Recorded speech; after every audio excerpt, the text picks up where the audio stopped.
So Andrew, we're sitting in the theatre. We're on the set of the Red Shoes, in fact.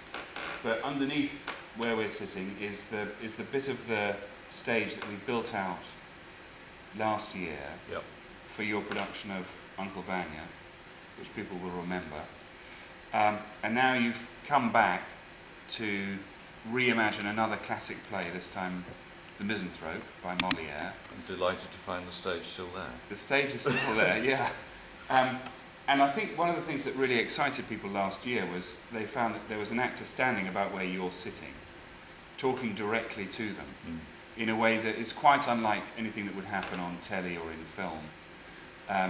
It feels like a conversation. Is that something that you're going to be building on in The Misanthrope? How does that, what does that offer you? I think it goes further in Moliere.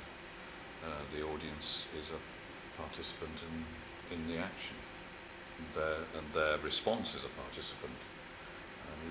We were talking about one moment today where there's a potential laugh. Yeah. But whose is it? Is it the characters, or perhaps it's the audience? And if it's the audiences, then it's the audience who offend Alceste, not the other character who might be. Do you know what I mean? Fantastic. So in other words, the way that the audience respond will alter. It might earn them. Shut up, please. Thank you. I see.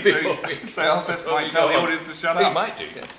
Or if they're silent, obviously he won't. He'll just tell someone on stage. Yes. Fantastic. Yeah, that'd be quite a balancing exercise. So in this play is about a man who can't bear the way that everyone in the world around him is brown-nosing people in authority and just giving empty praise in order to get on.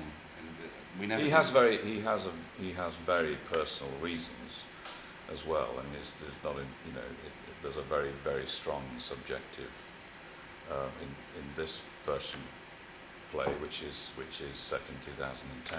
He's a writer. Yeah. And his ex-agent, yeah.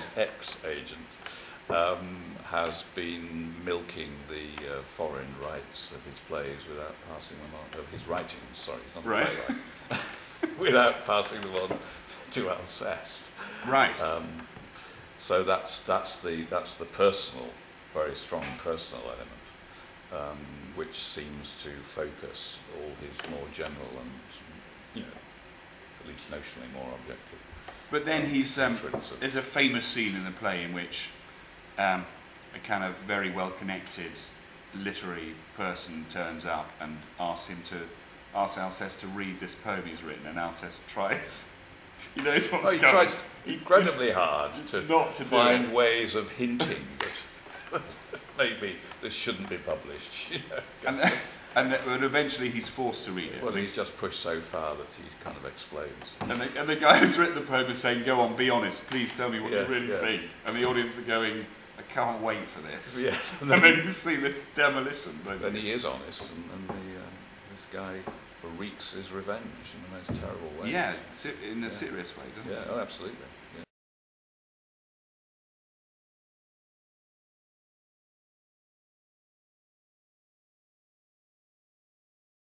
So we're now, 3 weeks into rehearsal? Yep. How long have you got to go then? Well, one real week's rehearsal, and then we're in here, on the stage and the technical stuff.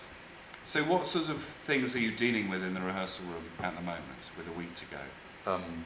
Events, dear boy.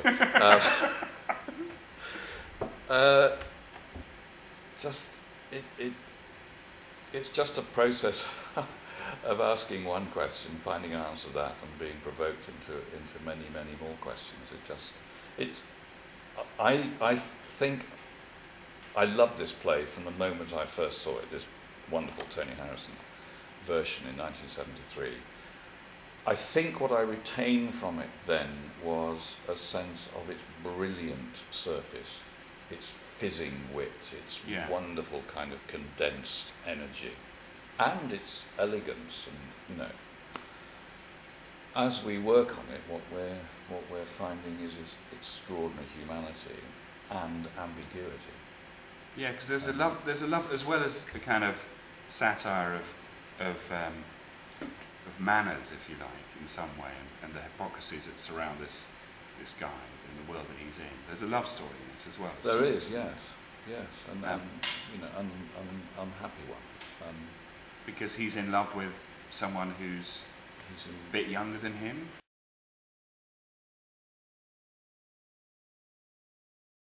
Let's say. Yes, quite a bit younger than him. And is kind of playing all of this world of admirers. But he trusts her. Yes, I'm not sure how far he trusts her. Well, at least he seems to trust. I mean, that's the strange thing when she tells him that actually he's the special one for her. He seems to trust that. Well, he says, "How can I be sure?" Yeah.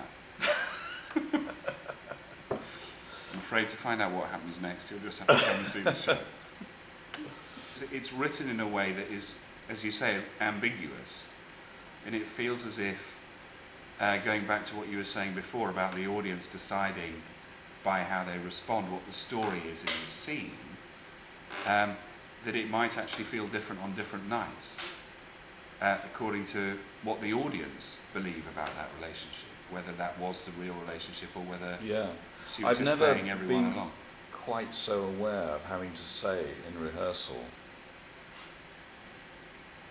what I think, speaking for the audience, I think I'm thinking at this moment. Because as a director, do you imagine yourself as an audience member? Is that? Yes, I have to. Yeah. I have to know. I have to try to know sort of where the audience's head will be at any stage in the play. Yeah. And that is also, and I have to communicate that to the actors because they have to be aware of that as well. And it did seem for moments there might be clashes in that narrative with their own internal narrative, which is, why am I doing this at this point? Why am I coming to this room? What is my motive? What is my feelings about her? What is my feelings about him? And so on. In actual fact, as it turns out, there aren't clashes. I mean, the architecture of the place is astonishing. So that's and very subtle. Go on, carry on, Alan. But nonetheless, this sense of just where because there are lots of teases built into the play. Moliere leads us this way and then suddenly surprises us and takes us another way. You mean in the story? You get a sense that something might be going to happen and then it does or doesn't. Yes. Oh, it's like a lot of great drama.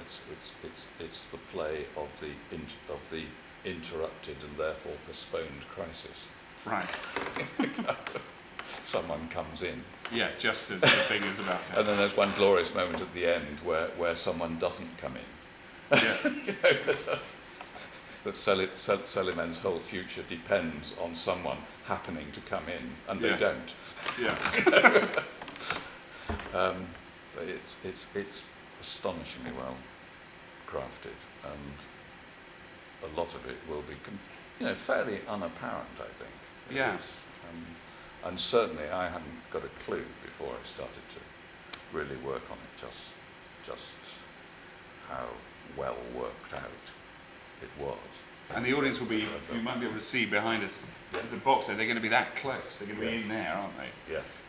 Again, as they were when the play was first performed, so the actors are surrounded. Or even on stage when the play was. Yeah, absolutely, didn't they? They sold chairs a bit like these, could go along there. Yeah. Great, well Andrew, thank you. You've probably got to go back into your rehearsal room. I can't wait to meet the show in here. Good.